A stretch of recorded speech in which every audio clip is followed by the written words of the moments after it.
Assalamualaikum warahmatullahi wabarakatuh. Kami di sini ingin mempresentasikan terkait rencana pengembangan proyek sistem pengelolaan siswa magang atau Sispensim untuk tugas besar mata kuliah keprofesian rekayasa perangkat lunak.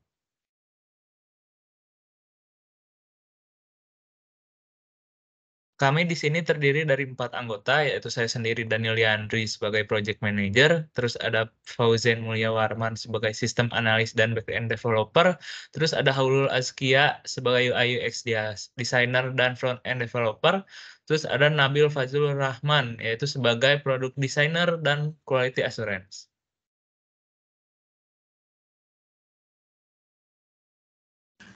Oke, di sini kita langsung saja masuk ke latar belakang pengembangan proyek. Permasalahan. Sekolah menengah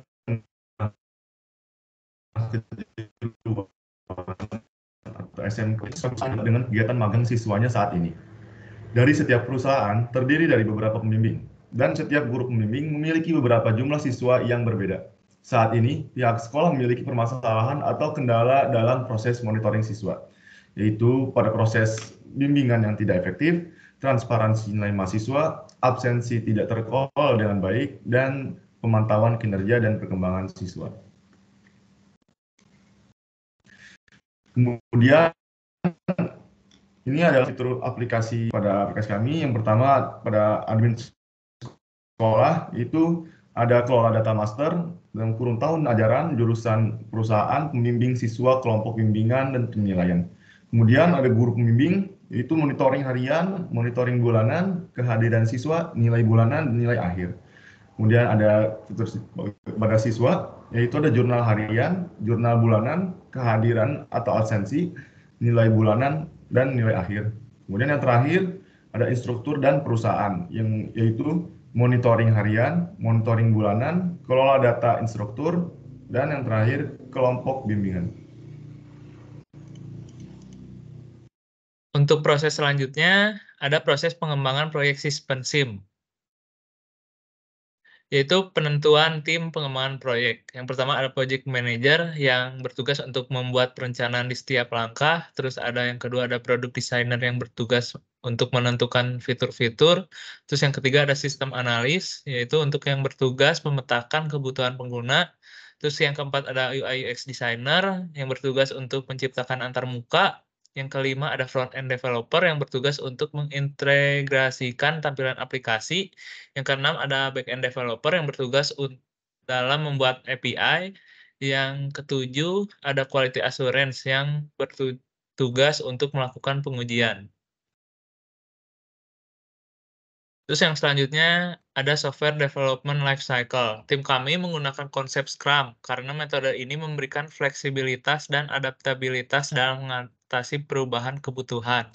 Yang terdiri dari define, yaitu yang mendefinisikan kebutuhan proyek dan membuat rencana pengembangan proyek. Yang kedua, ada desain, membuat kerangka awal dari proyek, pemodelan, interface, dan rancangan database. Yang ketiga, ada development, mulai mengembangkan dan mengimplementasikan kerangka proyek ke dalam source code. Yang keempat ada testing, yaitu menguji hasil source code berjalan dengan baik berdasarkan kebutuhan pengguna. Yang kelima, yang terakhir adalah deployment, yaitu tahapan untuk mengirimkan atau mempubliskan aplikasi ke pengguna. Di sini ada timeline pengembangan yang kami melakukan pengembangan dimulai dari Oktober 2023 sampai Desember 2023 dengan rincian sebagai berikut.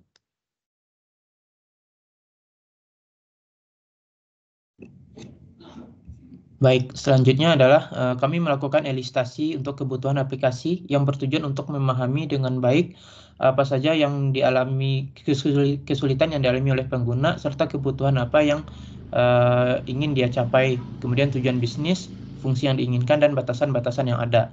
Di sini kami mengelompokkan requirement, domain, dan skopnya yang mencangkup ranah manajemen pendidikan vokasional yang ada di SMK Negeri 2 Padang, terkhususnya meliputi pengelolaan kegiatan dan monitoring kegiatan siswa magang.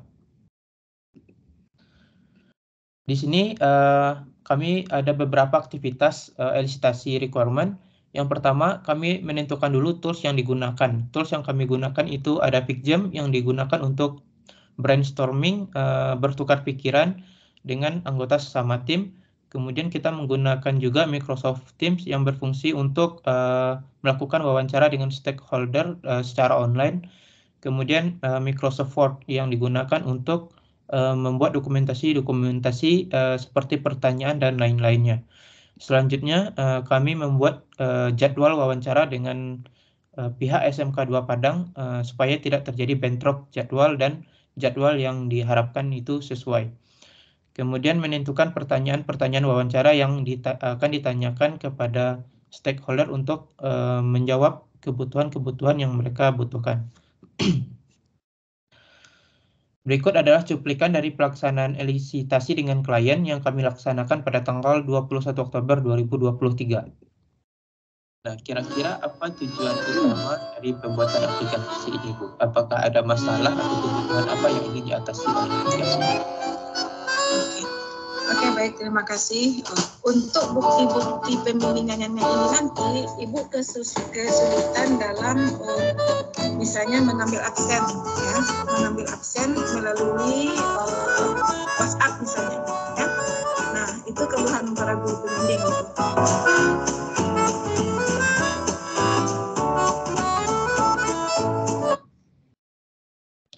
Oke, pada tahapan wawancara, kami mengajukan beberapa pertanyaan dan juga hasil requirement yang linknya sudah kami cantumkan. Berikut adalah beberapa pertanyaan yang kami tanyakan saat wawancara dengan pihak SMK 2 Padang, lebih kurang ada 10 pertanyaan. Selanjutnya, setelah melakukan wawancara, kami mendapatkan beberapa functional requirement dan non-functional requirement yang terdiri dari 57 functional requirement dan juga 6 non-functional requirement.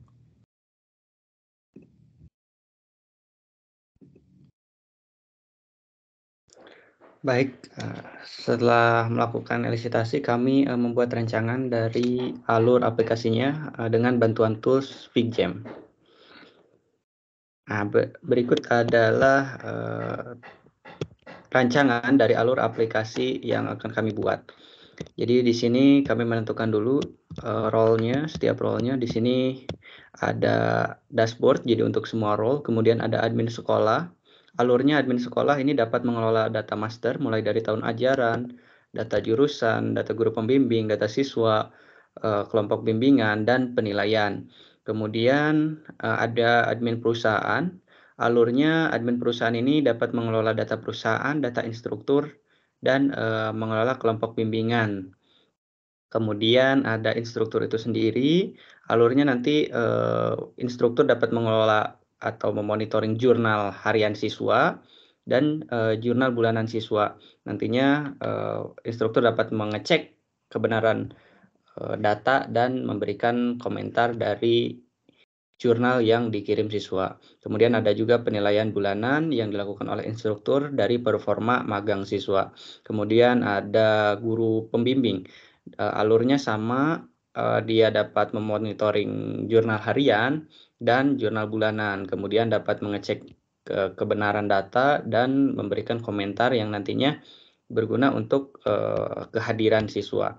Kemudian ada rekap penilaian bulanan, bagaimana performa dari siswa. Kemudian ada penilaian akhir, di mana nanti pembimbing menginput nilai-nilai akhir untuk siswa. Kemudian di role siswa itu sendiri, alurnya siswa dapat mengirim jurnal harian dan jurnal bulanan yang nanti siswa sendiri dapat melihat komentar atau feedback dari instruktur dan pembimbingnya. Kemudian nanti ada penilaian bulanan yang dapat dilihat oleh siswa dan nilai akhir dari periode magang tersebut.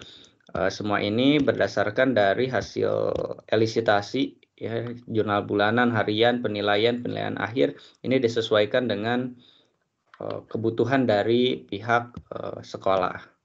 Seperti itu.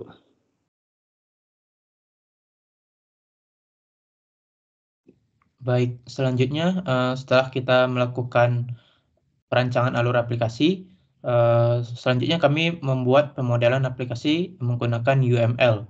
Nah, di sini kami menggunakan dua UML. Yang pertama adalah use case diagram yang terdiri dari 5 aktor. Masing-masing aktor bisa dilihat mereka memiliki use case-nya masing-masing. Kemudian aktivitas diagram yang dimulai dari admin sekolah yang membuat kelompok bimbingan, kemudian perusahaan nanti akan menentukan instruktur magang untuk siswa tersebut. Nah, selanjutnya itu siswa baru bisa membuat jurnal magang. Setelah siswa membuat jurnal magang, maka akan dicek oleh guru pembimbing apakah jurnal magang tersebut benar atau salah. Jika salah, maka nanti guru pembimbing meminta siswa untuk memperbaiki jurnalnya. Jika sudah sesuai, maka nanti guru pembimbing bisa memberikan catatan dan evaluasi. Begitu juga dengan instruktur. Setelah memberikan catatan dan evaluasi, guru pembimbing melakukan input kehadiran siswa berdasarkan jurnal dan juga melakukan submit kehadiran siswa. Nah, selanjutnya siswa bisa melihat status kehadiran yang sudah disubmit oleh guru pembimbing. Setelah itu, guru pembimbing nanti akan memberikan penilaian kepada siswa magang yang nilai tersebut bisa dilihat oleh siswa. Kemudian, setelah itu siswa bisa mencetak sertifikat. Selanjutnya kami merancang ERD yang terdiri dari beberapa entitas dan juga relasi-relasi serta atributnya. Bisa dilihat pada layar. Nah, selanjutnya berdasarkan ERD tersebut, kami merancang database-nya berdasarkan entitas, berdasarkan relasi yang sudah dirancang pada ERD yang sebelumnya. Berikut adalah rancangan database-nya.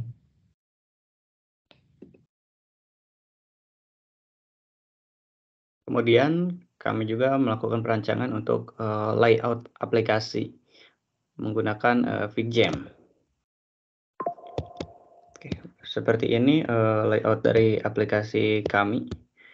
Jadi kami menggunakan bantuan framework Flowbit untuk merancang tampilan front end, sehingga kami di sini hanya perlu mendefinisikan mockup tabelnya saja.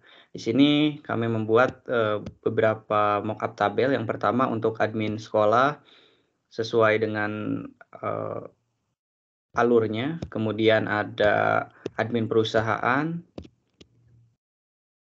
kemudian ada instruktur di sini,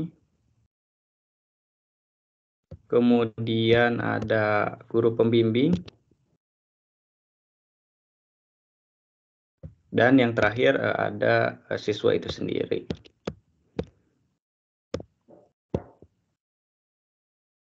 Nah, seperti itu.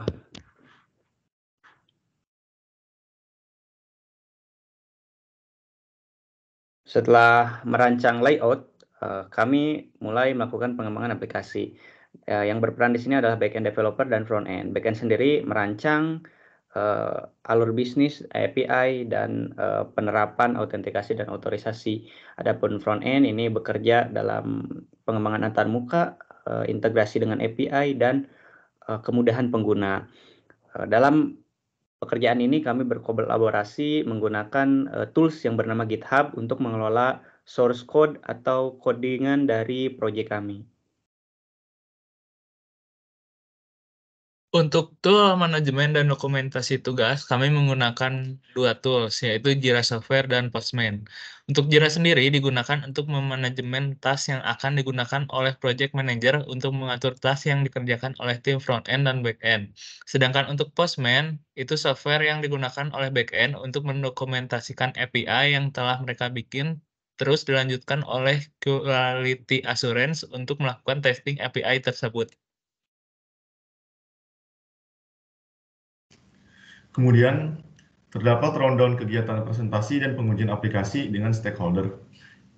Adapun acara kegiatan pertama yang merupakan pemaparan penjelasan aplikasi, yang kedua demonstrasi penggunaan aplikasi, dan yang ketiga diskusi tanya jawab. Berikut merupakan cuplikan kegiatan presentasi aplikasi kami kemarin.